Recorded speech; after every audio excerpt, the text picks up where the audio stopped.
Is provided by Kevin MacLeod at Incompetech.com.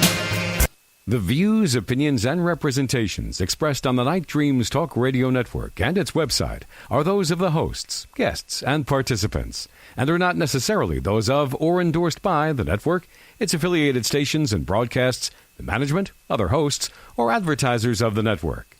The shows found on the Night Dreams Talk Radio Network can, but do not necessarily, promote any particular lifestyle, belief, religion, political affiliation, or other personal practice.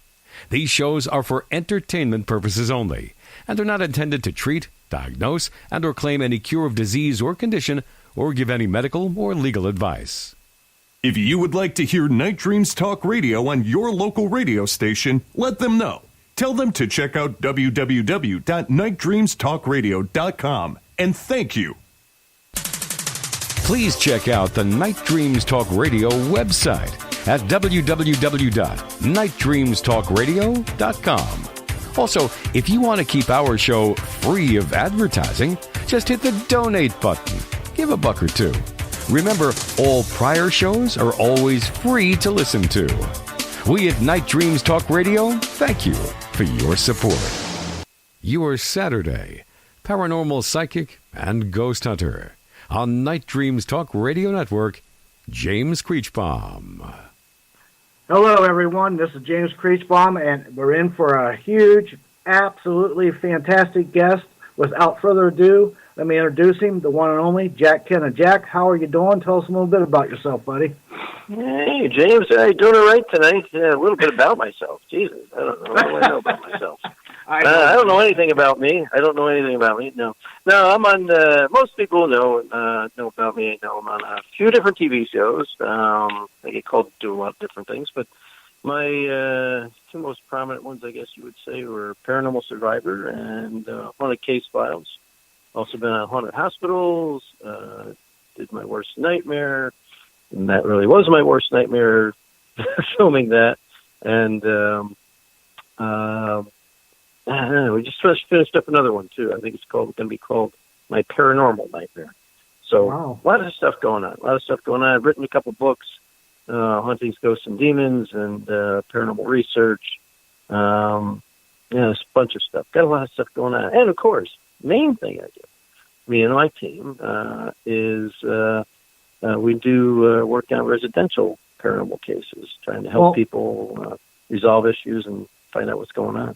Well, that's it. You're actually boots on the ground. You're just not somebody that collects information, writes books and stuff, or consults TV shows. You actually go out and help people, correct? Yeah. Yes, that's correct. That's what we started as Spirits of New England, which is my primary team. That was founded by Ellen McNeil, Beck Gann, and Ellen's daughter, Sarah, and another good friend of ours. She's not on the team anymore. She had to take a leave of absence. Sharon Kugler. They were original founders. I came on their team just about a year later. We met at an event, and I've been talking to them online before that, and they asked me to be part of their team, and so I've been part of their group ever since. And it's been a long time. That was back in 2009, and we're where we're at now, Plus, in the meantime, I've created my own team called Rensselaer Paranormal Research, because I live in Rensselaer, New York. And I'm on another team called the Extreme Paranormal Encounter Response Team. And I helped start up the team down in Virginia There's two friends of mine, Wendy and Eric, are still going strong down there. I'm an honorary member on their team. We're working on another team, getting it going down in Tennessee right now. So Wow. I get around a little bit. Yeah, I get around a little bit. You I was sure also, for a long time, I was a member of San Diego Ghost Hunters out in San Diego, California as well. My goodness. Well, let me ask you this. And still am. So. Let me ask you this. I could see, what were you, like a 10-year-old frolicking through a field and just one day thought, let me get into paranormal, or how did that come to fruition? Tell me. Oh, yeah. No, that's not how it happened. No. No? Okay. Yeah. Not quite. Close, but not quite. I always had an interest in it. My mother had a lot of paranormal experiences growing up. And I guess nowadays people might say she was psychic. She never used that term. She would just say she had a lot of mother's intuition and would pick up on different things and know different things. And we never knew how she did it. But, her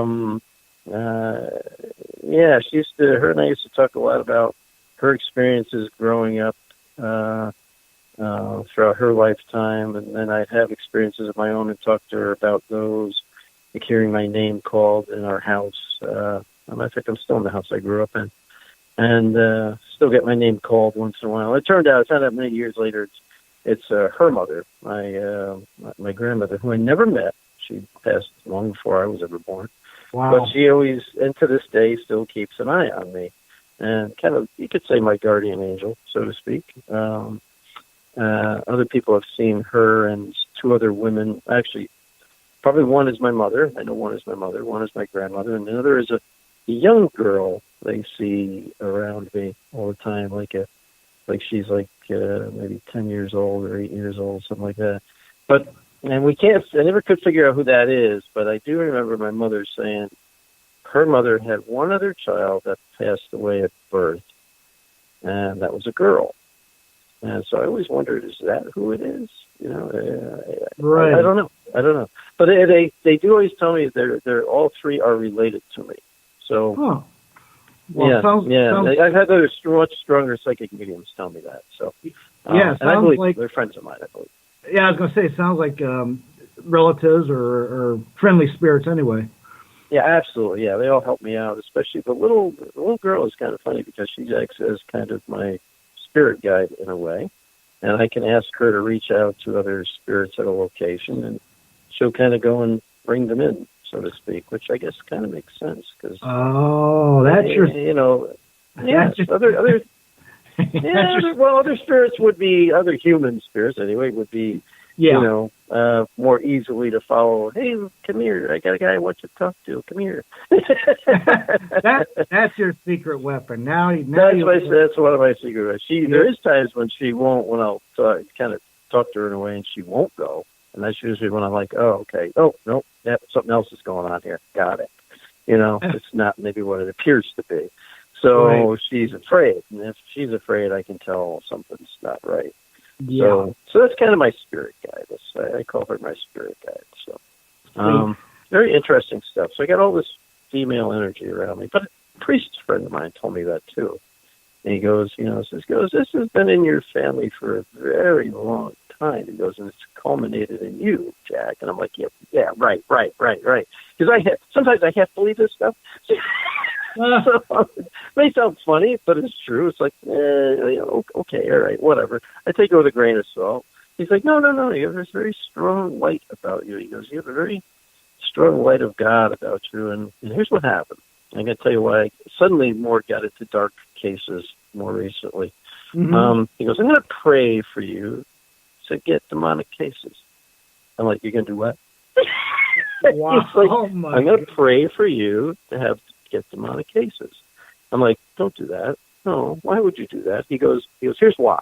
He goes, because you have the ability to be able to handle them and to be able to help people. And he goes, you're going to have a strong group of people around you, too, that are going to help you with all this. And this was a few years ago, maybe 4 years ago now. And since he did that, a year later, I had my first case. I never had demonic cases before this, mind you. Never. Yeah, right. some negative stuff, some whatever, but nothing demonic. I had my first one a year later. Then I started getting more and more. And the funny thing is, now all of a sudden, all around me, I've got all these people who have dealt with these same types of things, or even have much more experience with them than I do, that are helping me to help resolve cases like this. So I guess he was right. Thank you, Father. Yeah, that's so. But we're doing stuff. We're doing good. But that is my primary focus, and the focus of our teams is helping people. And TV is TV, is what it is. It's great. I never went looking for it. A lot of people think I went looking to get on TV. Never did. Happened to fall into it. I guess I'm good at interviewing because I get called back for interviews all the time. But what I use it for, and I even tell each producer, I said, look, I want your show to be successful. I get it. We want it to be successful. But I'm trying to use you in order to help educate people about some things and teach people about some things. So I tell them right up front, I said, if there's things you want me to say and I disagree with you, I'm not going to say it. So deal with that right now. And that has happened. And in the end, they back off, and they'll go, well, what do you think? And I'll tell them, this is what I really think is happening here. And they've turned around and said, you know what, he's right. That makes much more sense to this story even. Okay, go with what he wants. And it shocks their directors half the time. So they think, we're going to change this now? Like, yeah, producer says you're going to change it, so we're going to change it. Okay. I will argue and fight with them. I will not give in to what they want me to say if I think it's BS, because I know it's BS and I'm not going to say it. So, right. So I do try to use the television stuff for those purposes, to let people know they can reach out. They're not alone. To try to get some education there from what I believe is going on with a particular case that's being talked about, or what might be happening there. And, just to put some integrity into all this. You and I both know, and a lot of people out there know, that a lot of people look at the paranormal stuff and they think it's all hype and TV and just BS, right? Yeah, or they want to get into it for a hobby or something, and that's the wrong. Right. Yeah, right. Well, yeah, I never look at it this way. I don't look at it as a wrong reason to get into something. I think of it as you're just not looking at it the correct way, and you're going to figure it out real fast that you will. It's not what you think it is, and then you're going to find out the truth. So be it. It is what it is. Because that can enlighten people too. But my point is, go ahead. We're spreading the education that the afterlife is real. If you believe you have a soul, that's all we're really talking about. Right. Talking about people's souls here. We're not talking about ghosts and goblins. I mean, some of it, yes, we're talking about that stuff, non-human entities. But mostly we're talking about the human soul and who we really are inside this shell, who we are. That's what we're talking about.